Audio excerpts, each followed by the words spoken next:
So, oddly enough, I tried to condense it down to what a lot of people ended up asking me to talk about.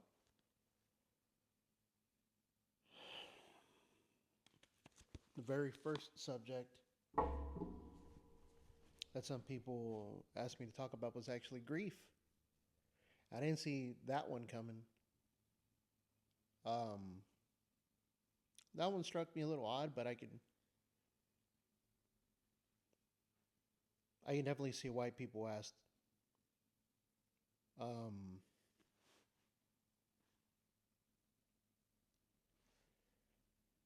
I've dealt with my own grief in several different ways, and actually in ways that made me think I was grieving wrong. There was something wrong with me because of the way I was grieving. Um, and it's not that I was grieving wrong. I just didn't know how. For instance, uh, it's not that I was grieving wrong. I didn't know how to grieve. You know, as a guy. Now I'm going to say that because stereotypically we don't,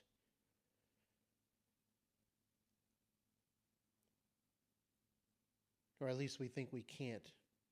You know, that whole hoopla of men don't cry, men we just stuff that shit down and move the fuck on.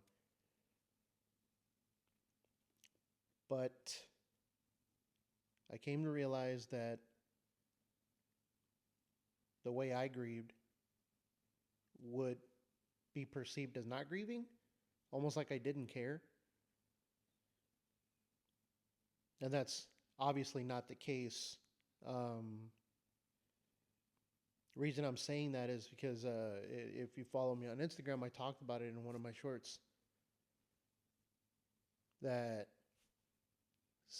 back when I got out of the army in 2014, and one of my platoon mates, me and him actually shared a birthday. And every year since we learned that fact, we had said happy birthday to each other.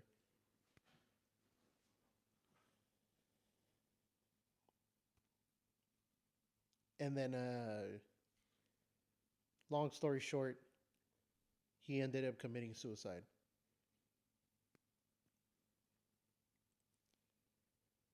One year, he reached out to me and asked me what he could do to lose weight or to get stronger. And I gave him my advice. He always reached out.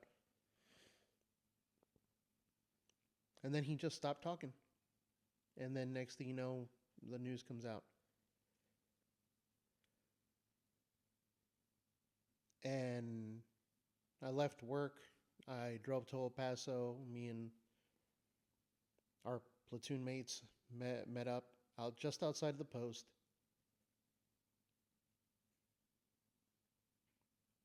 And we were there for the funeral. We buried him. And quite a few people, especially in the platoon, they got teary eyed. They cried. And the best descriptor that I can use for that moment was I felt like the tears stopped right behind my eyelids, but they could not come out. I was trying to blink as hard as I could to get them to come out, and it just would not fucking happen. And in turn, I'm seeing all these people, crying near me, and it's like, I'm like, I guess I don't know how to grieve, or maybe I'm doing it wrong. But going back even further, I had just graduated basic training, and one of my old classmates had joined the army. The year before me, he graduated basic training. He immediately went to Afghanistan. Survives that disaster,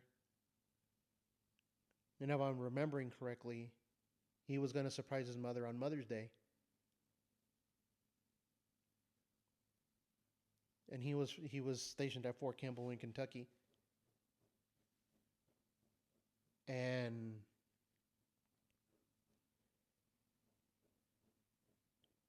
I guess in the morning or at night when they were supposed to catch that flight, he was asleep in the back of the car. And the guy driving, I think, if I remember correctly, he fell asleep at the wheel and they wrecked. And it essentially killed my friend. So, happy Mother's Day to his mom.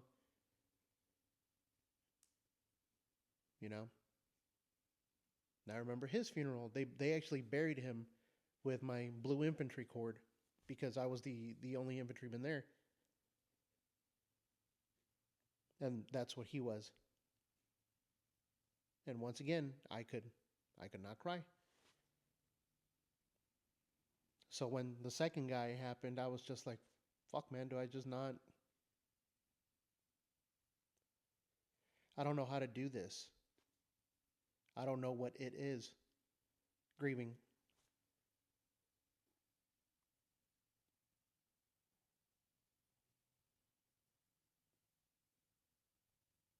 But you know, several deaths later and several emotional roller coasters later, I talk about this, and I end up finding out that, it was put into perspective, if that's a better word phrase. Not everyone's sadness presents differently. So just because you look like you're not grieving doesn't mean you're not. You're just doing it in your way, the only way you know how. So that's my advice to you. If you feel like you're not doing it right or whatever, it happens. You're not alone. It's not really something you're supposed to know how to do. That's why a lot of people end up going to therapists or counseling or whatever. It's just, you don't know what it is that you're feeling. You don't know why you're reacting a certain way. Because in most of the time, it catches you by surprise. And, most people, when they experience death for the first time, it's usually someone really old, like a grandparent or something.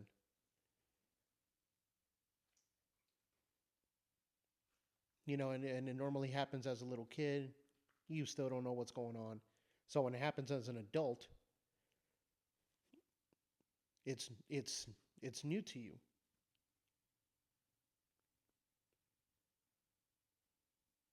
And people think they know how to grieve because they see it in a movie and everybody cries.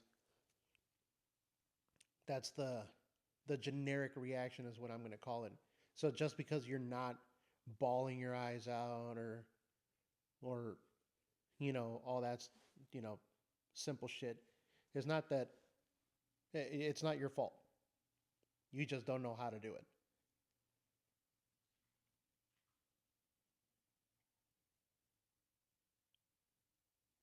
That's why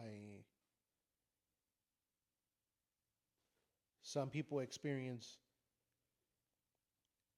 like a death or a loss, and everybody thinks it has to be a death to grieve something. That loss means death. It could be the loss of a friendship, of something sentimental. Dudes tend to have that with like objects, or your companions, your furry companions, your animals. Not that long ago, I lost my my toy fox terrier, you know my little dog. I had that dog for 16 years,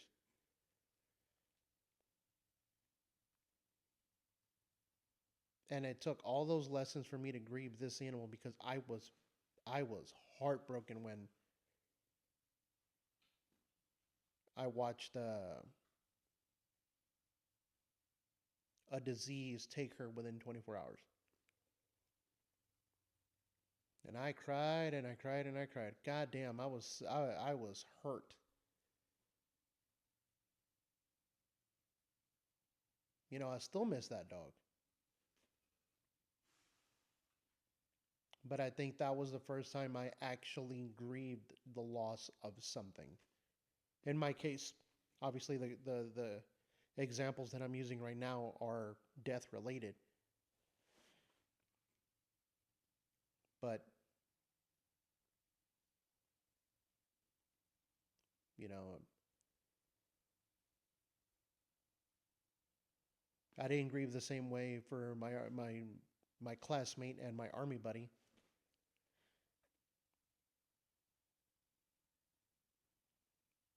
Little things like that at work, I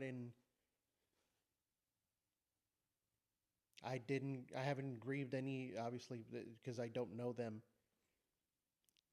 And you don't have to know anyone to actually grieve their loss per se. Super empathetic people are, they'll they'll explain this to you because if you're grieving and sad, they reflect it just as bad as you do. I've seen that happen.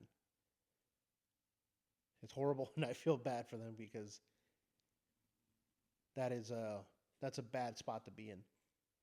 Per se, it makes you a little more understandable.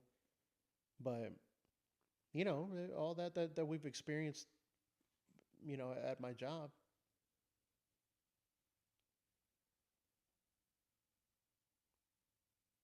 I'm not gonna feel the same way for experiencing a death there than I do, something a little closer to me. But I had to keep telling myself that it's normal to not grieve the same way because we're not the same. We ain't the same.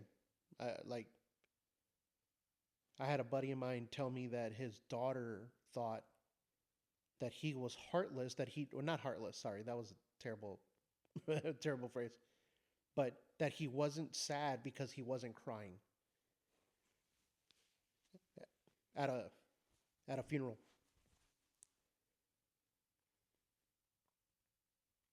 And he was like, "I'm sorry, baby. It's just,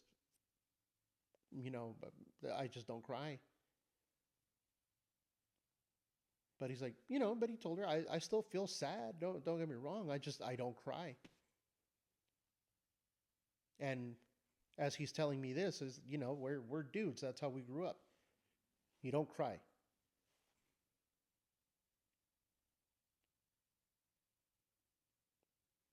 So it actually it broke his heart a little bit when his daughter thought he had no feelings because he wasn't crying. He wasn't actually expressing that.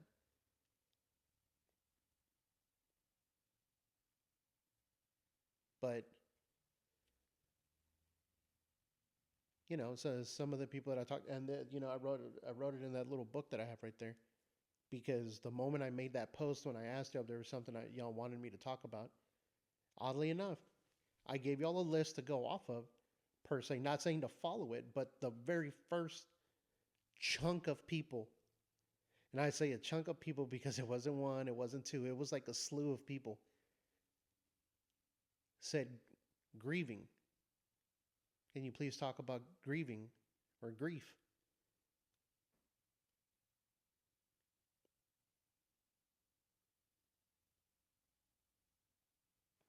Grieving is a normal part of life. You're supposed to grieve, whether it's your way or, yeah, I'm going to call it a generic way because that's how it's portrayed in movies, right? Everyone grieves. They cry. They yell at the fucking sky. They're mad at the clouds. It, whatever. But you need to grieve. That's not something I recommend you bottle up.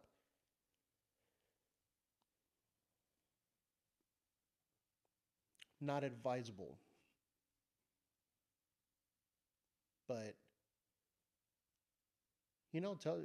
tell somebody how you're feeling because which is why, I will say that most men, they'll end up at a bar, they'll end up drinking because that's when it can come out, and then they can just blame it on the alcohol. It's a bullshit excuse. They felt sad. That's just the only way they can get it out. That's why they overdo it when they drink when they're sad.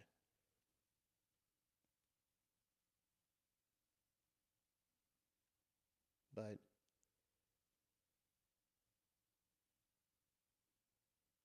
I don't know. It's just I don't. Grief is an emotion. I don't think you're supposed to get used to.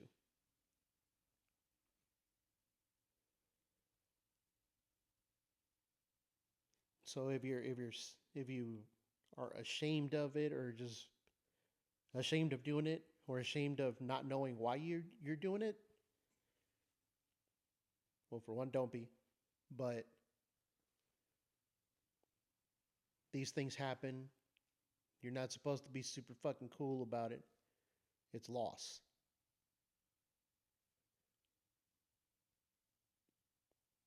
But you're supposed to get it out so that it doesn't keep you down.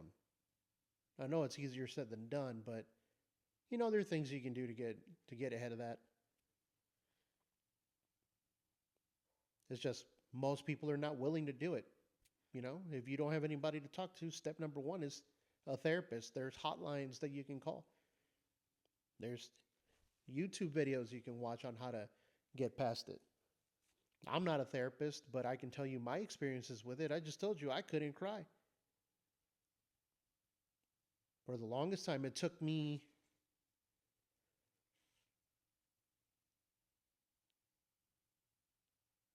I want to say 32, 33 years of my life.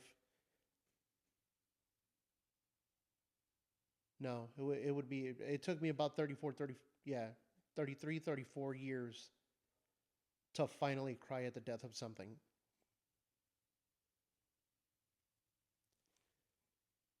Now I don't give a shit. Now I know what to expect. I know what it looks like. I don't hold back.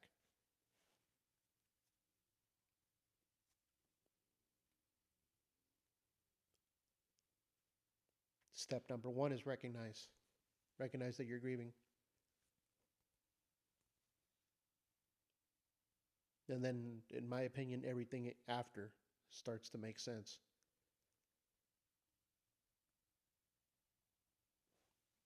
But, you know,